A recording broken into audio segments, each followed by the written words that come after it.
السلام عليكم ورحمة الله وبركاته. ازيكم يا حبايبي؟ عاملين ايه؟ ان شاء الله تكونوا بخير. النهارده فيديو جديد وهنعمل معاكم احلى صينية رقاق باللحمة. يلا بقى نشوف المقادير. السلام عليكم ورحمة الله وبركاته. ازيكم يا حبايبي؟ عاملين ايه؟ ان شاء الله تكونوا بخير. كل سنة وحضراتكم طيبين. النهارده الفيديو بتاعنا فيديو مميز. هنعمل النهارده صينية الرقاق البلدي الفلاحي على اصوله اللي هو الناشف. معانا نص كيلو لحمة مفرومة تكون ملبسة، ومعانا بصلايه كبيره في حدود الربع كيلو بصله، ومعانا معلقتين سمنه بلدي اي نوع حضرتك بتفضليه، ومعانا فلفل الوان. الفلفل الالوان ده واخدين نص حبايه من كل نوع. تعالوا دلوقتي نعصج اللحمه بتاعتنا. نعصج اللحمه يا جماعه. حطينا السمنه بتاعتنا،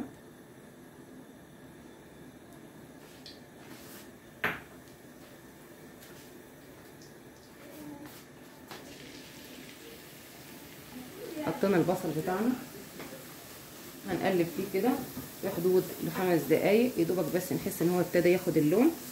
بعد كده هننزل باللحمه بتاعتنا. اللحمه بتاعتنا طبعا لحمه بلدي يا جماعه.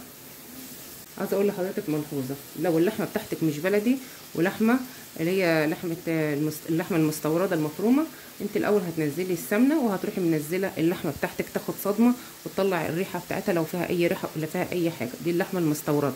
لكن اللحمه بتاعتنا اللي هي البلدي عادي الاول بنعصج البصله بتاعتنا عادي بطريقه زمان وطريقه اجدادنا عادي، ونخليها تبتدي تصفر تاخد اللون، وبعد كده هننزل باللحمه بتاعتنا المفرومه. يا جماعه ابتدت تاخد اللون معايا اهي. هنزل باللحمه بتاعتي اهي.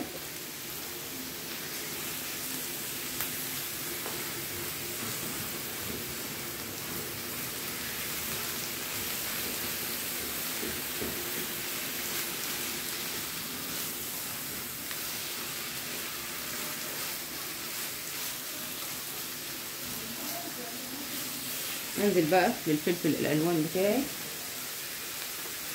ادي فلفل الالوان اهو، هنزل بيه. الفلفل الالوان ده يا جماعه ده مش حامي، الفلفل ده بيديها صفاره. وطبعا يا جماعه في مكون تاني نسيت اقول لكم عليه في المقادير، جزرايه مبشوره برضو ايه بتديها صفاره. جزره مبشوره اهيت، جزرايه واحده بس احنا غسلناها وبشرناها.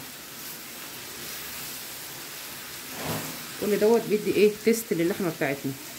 طبعا هنقعد نقلب فيه كده اهوت بنفس لمده 5 دقايق، وبعد كده ايه هنبتدي نبهر فيه. طبعا يا جماعه اللحمه بتاعتنا ابتدت تاخد اللون اهي زي ما انتم شايفينها. هنحط بقى البهارات بتاعتنا. هنحط رشه جوز الطيب،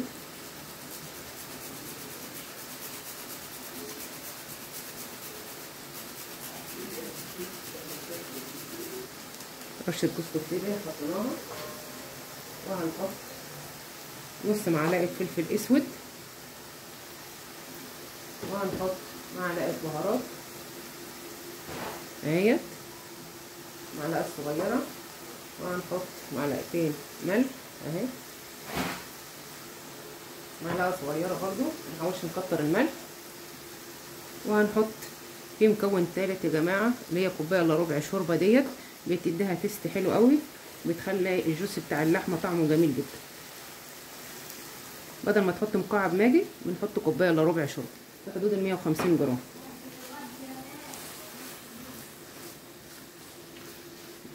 خلي طعم اللحمه بتاعتنا حلو خالص. اللحمه المعصجه تبقى غنيه كده وحلوه، وتخلي في نفس الوقت اللحمه بتاعتنا تستوي. هنسيبهم بقى ايه، هنسيبهم في ايه حدود 10. طبعا يا جماعه حطينا الشوربه، هنسيبهم بقى 10 دقايق لغايه ايه ما نحس ان الشوربه بتاعتنا ايه اتشربت من اللحمه واستوت، ونرجع لكم تاني 10 دقايق بالظبط. اهو يا جماعه رجعنا لكم تاني بعد 10 دقايق. طبعا احنا كنا معليين النار وانا واقفه جنبها عشان ما تتلسعش يا جماعه. اهي اللحمه بتاعتي اهي اتعصبت اهي، والشوربه بتاعتي اهي نشفت اهي. دي يا جماعه الشوربه دي بتخليها جوسي جدا وبتخلي طعمها حلو قوي قوي بجد. جربوها بدل ما تحطوا مكعب ماجي، الشوربه هتخلي تستوي حلو خالص. والفلفل الالوان والجزر. انا كده يا جماعه عصقت اللحمه، هطفي عليها بقى واروح بقى ايه اكمل بقيه صينيه الرقاق معاكم. يا جماعه رجعنا لكم تاني. عندنا ايه الشوربه بتاعتنا هي دسمه وحلوه اهي يا جماعه، ودي سخنه انا غلياها. طبعا لازم تكون مغليه.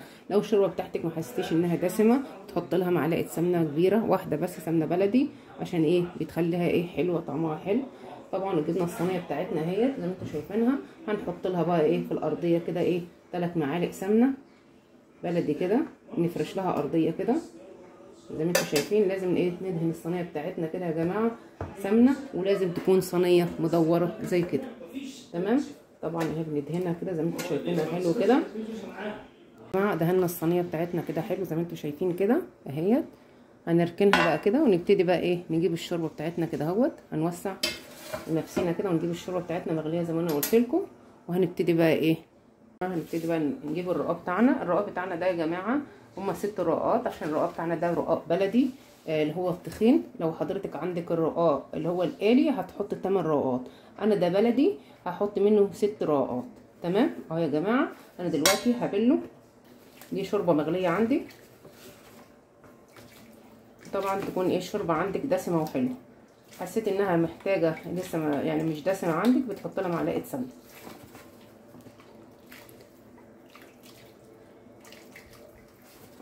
لازم يا جماعه تبلوا الرقاق حلو عشان يطلع معاكم طري وحلو وانتوا ايه تاكلوه.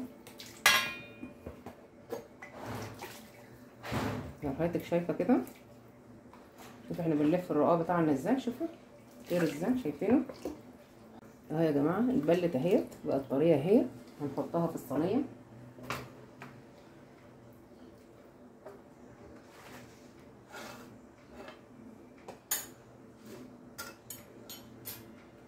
نحطها في الصينيه كده. يا رب تكونوا شايفين اهي يا جماعه. معلش المكان عندي ضيق مش مديني مساحه. طبعا هنبل تاني وهنفرد ايه الصينيه بتاعتنا بالرقاق. بلف الرقاق كده بايدي بالراحه كده، وخلوا بالكم عشان الشوربه مغليه عندي، عشان قدر الله محدش منكم ايه يتلسع ولا حاجه. اهي يا جماعه اهي بفضل الف كده اهوت.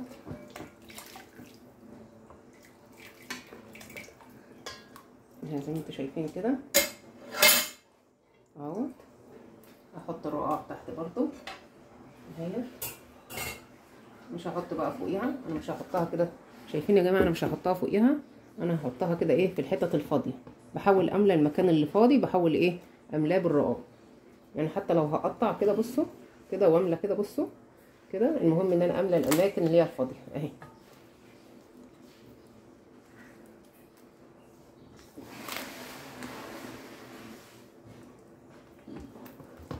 شايفين يا جماعه اهو. طبعا يا جماعه الرقاقه التالتة اهي ببلها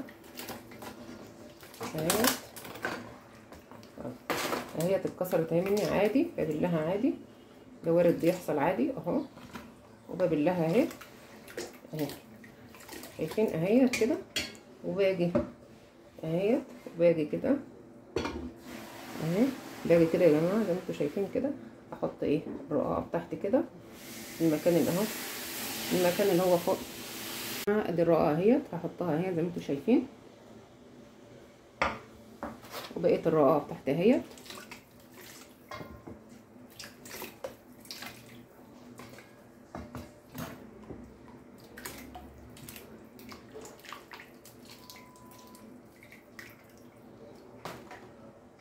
اهوت.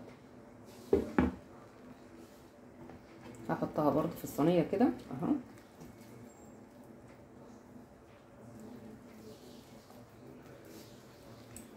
بحاول لو في مكان فاضي ولا حاجه بحاول ايه املاه.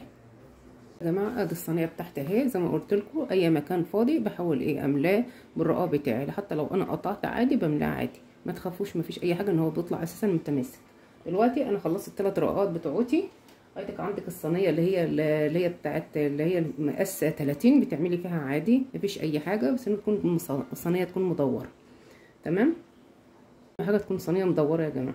دلوقتي انا هحط اللحمه بتاعت المعصجه اهي. شايفين طريه ازاي وجميله، شايفين جوسي كده وحلوه ازاي، يعني مش مقدده، حلوه ازاي جميله ازاي. كل ده من ايه كوبايه الا ربع شرب، بتخليها جميله جدا يا جماعه. دلوقتي احط اللحمه بتاعتي زي ما انتم شايفينها كده.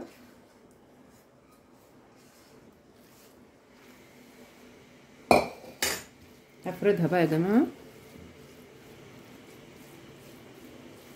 لازم افردها عشان ما تبقاش ايه حته مكلكعه وحته التانية ايه فاضيه.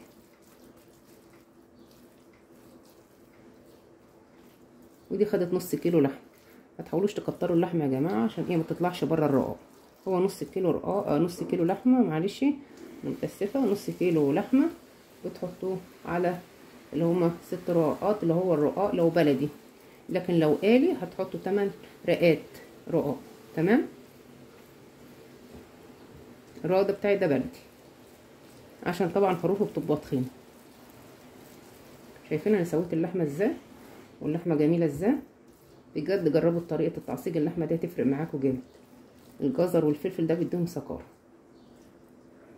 من كل حته بنفرد اللحمه بتاعتنا زي ما انتم شايفين كده يا جماعه، مفيش حته تبقى فاضيه، كله كده نفرده عشان تبقى حته واخده وحته لا، كله ايه بنملاه لحم اهو زي ما انتم شايفين.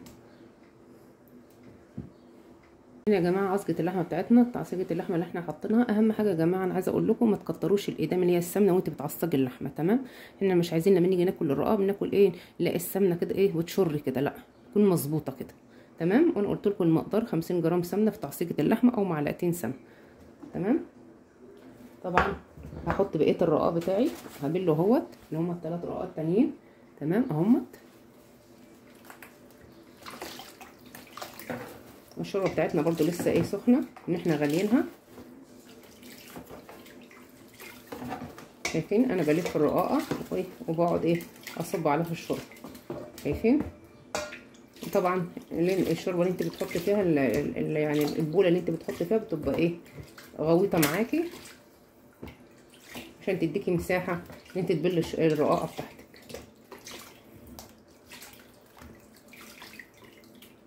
شايفه اهي ادي الرقاقه اهيت، هحطها اهيت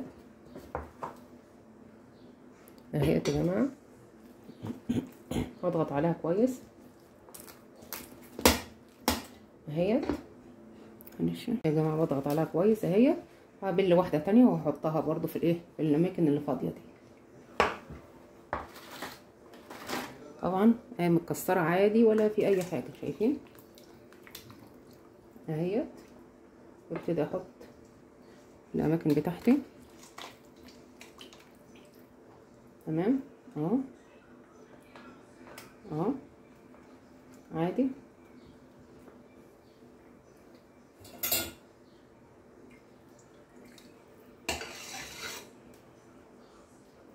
اي مكان فاضي كده بحب ايه املاه بالرقاق بتاعي. اغطي اللحمه بتاعتي خالص اهي. شايفين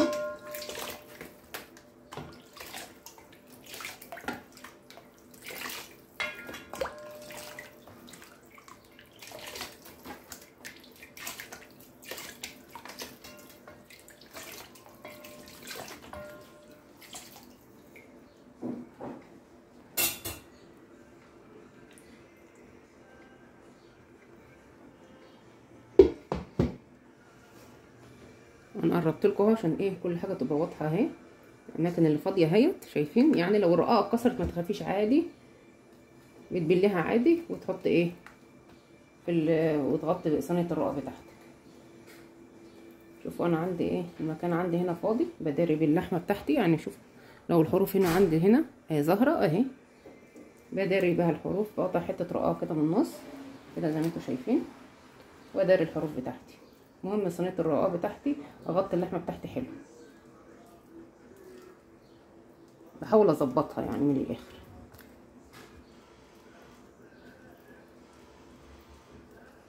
اضغط كويس كده زي ما انتم شايفين يا جماعه كده. تمام كده. احط الرقه الثالثه، امشي مع بعض اهو يا جماعه. احط الرقه الثالثه اهي.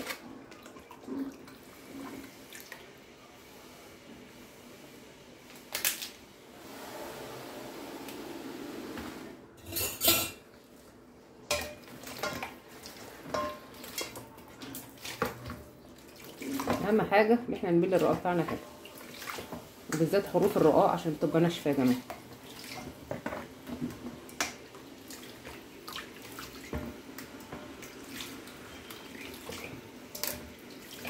ببتدي اتحرك كده بلف الرقاق كده بالراحه وانا بس ايه بالشرب.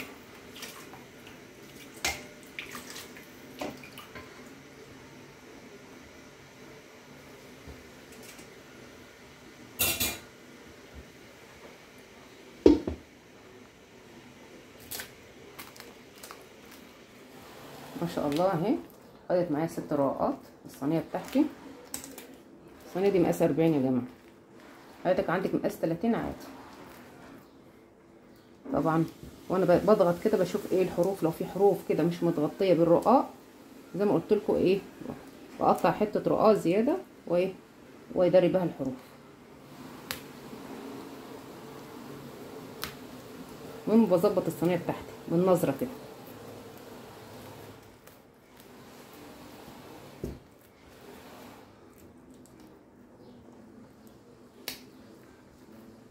واضغط جامد كده بايدي بالراحه.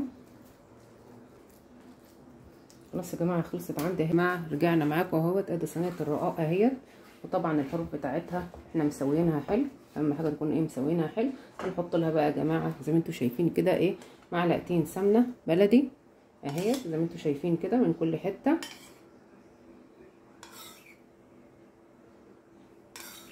معلقتين بالظبط ما نكترش اهيت يا جماعه. وهنقطعها معاكم اهيت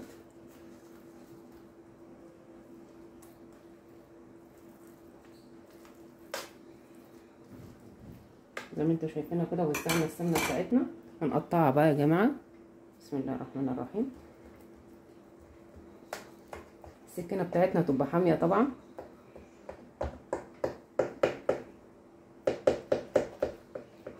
طبعا هنقطعها قبل ما ندخلها الفرن، عشان يا جماعه لو دخلناها الفرن وجينا قطعناها هتتفتت معانا، يعني هتتهري من الاخر. فكده احسن نقطعها كده احسن. والتقطيع حسب ما انت عايز، حسب رغبتك. انا هقطعها مكعبات،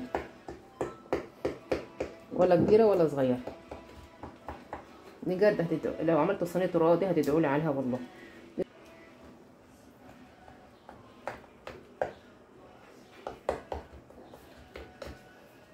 يا جماعه اهو مكعبات اهي اهيت.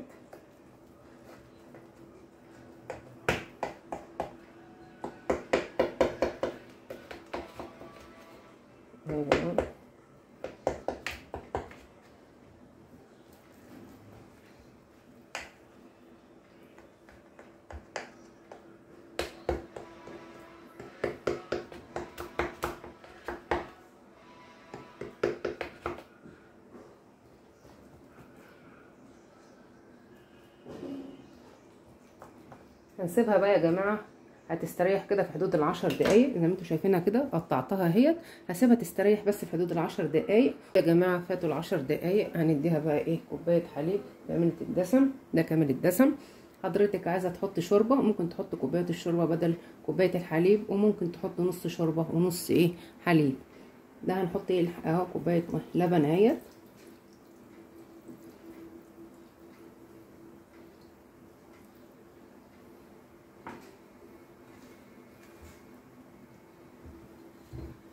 فيها تتشربوا اهي يا جماعه. الصينيه بتاعتنا اهي جاهزه اهي. هندخلها الفرن بقى 180 درجه، هتاخد ربع ساعه سوا. هنرجع لكم تاني. هنقطعها يا جماعه. هنمشي على التقطيع اللي احنا قطعناه في الاول، هنعيد عليه تاني اهو زي ما انتم شايفين.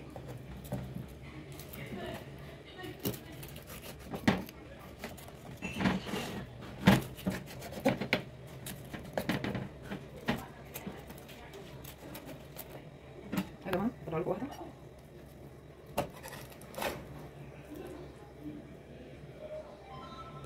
شايفين السمك؟ شايفين؟ بجد هتعجبكم جدا. شايفين يا جماعه السمك؟ بجد جميل جدا، تحفه بجد. جربوه مش هتندموا. جميل جدا. شايفين كمان الارضيه بتاعته؟ بصوا يا جماعه، بصوا بسم الله الرحمن. شايفين الارضيه حاجه كده ما شاء الله عليه من الاخر. بجد جربوه وهتدعوا لي عليه. شايفين يا جماعه؟ يا جماعه بعد ما قطعناه اهوت شايفين شكله حاجه تحفه بجد بجد. جربوه وهتدعوا لي عليه. بس امشوا على التكات انا والمعلومات اللي انا قلت لكم عليها هتاكلوا احلى رقاق.